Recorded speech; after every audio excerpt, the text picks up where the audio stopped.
fans, fanatics, aficionados, collectors, modders, cosplayer, buffs, LARPers, magician, Mario, elite speakers, and new poners. Welcome to Oprah.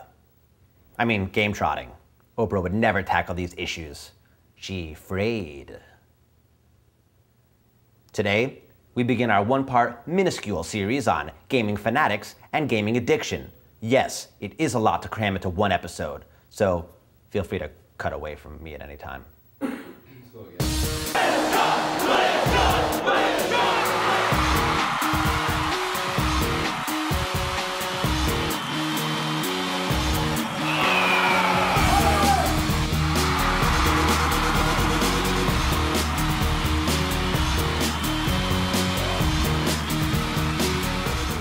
The spectrum of fans is rather wide. I think gamers become fans of a certain type of game because there is an inherent fantasy involved with playing that particular game. Sometimes video game life is a lot cooler than real life, you know. You want to feel a part of something bigger.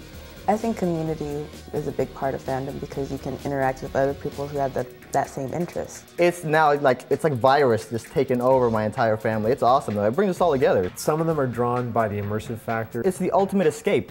People are definitely fans of a title because they want to live the life of its hero. Some of them will show their fandom, you know, in their tattoos. So then you have the people that are dressing up as the characters. And that's like a whole nother thing in itself because it's normal to them. I like to think it's just the long-haired, you know, outcast weirdos that are doing all these obsessive fandom things, but it's extremely normal people you wouldn't expect are, you know, putting on capes and pretending to fly around on the weekends.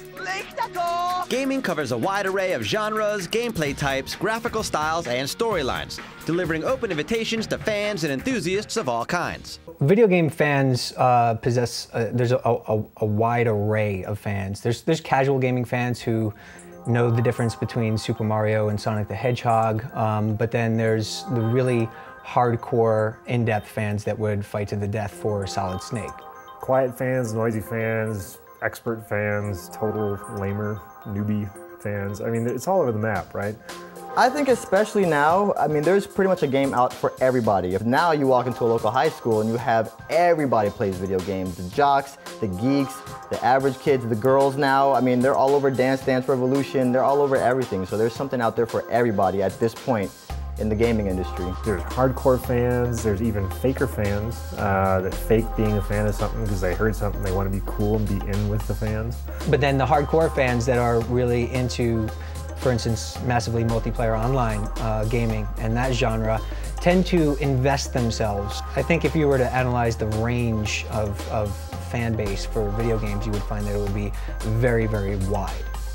The games that have huge fan followings tend to be games that have lasted through a length of time. For instance, Mario, Zelda, Final Fantasy. This is your story. Obviously, it's changing every year. I mean, the new kids on the block this year are probably Halo 3, COD 4, you know, Rock Band, Guitar Hero 3. Soul Sims, World of Warcraft, things like that. Why are they drawn to them? For the reasons I was telling you before. Some of them are drawn by the immersive factor, some of them are drawn by who's making it. They're just excited. Blizzard's doing what? Jesus, I'll do anything. Gamers will go to extraordinary lengths to become part of their favorite game, even making themselves up to look like, act like, or influence the world of their favorite characters and stories. When you really love something that you may or may not be a part of creating, you need to somehow make yourself more relevant with it. You need to somehow take ownership of it. You have to become more of a part of it than you already are. The fans we love, anyway, are the kind that help bring other fans with them into the game and help create a community around the game. Is there a fan club? No, I'll start a fan club. Now I'm the leader of the fan club. Now I'm really important, I'm really engaged in this, and I'm further supporting this thing that I love so much. They're wonderful kooks. I like these people a lot. They tend to be a very adamant group, a very loyal group. I have more of these than you, so I'm a bigger fan than you. You want that sword, you want that shield so that you can smack down harder and be more powerful. It is a quest for power. I offer you power. Mine is more classic than yours, so I must be better than you in my love for this game. Uber fans cross a threshold into not being desired fans at all. When gamers get so connected to games that they start to lose control of their real life, they have crossed the line from fandom to obsession.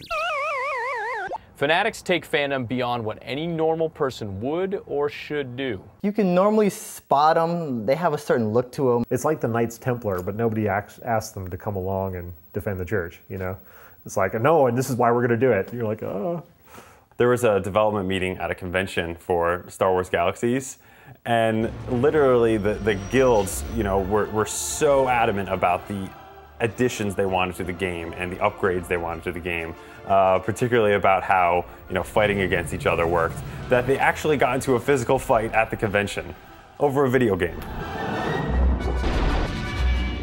I do think that to an extent, of course, you can overdo it at a point. You know, when you're a fan of something, any more is better. See, everybody has different definitions of taking this kind of stuff too far.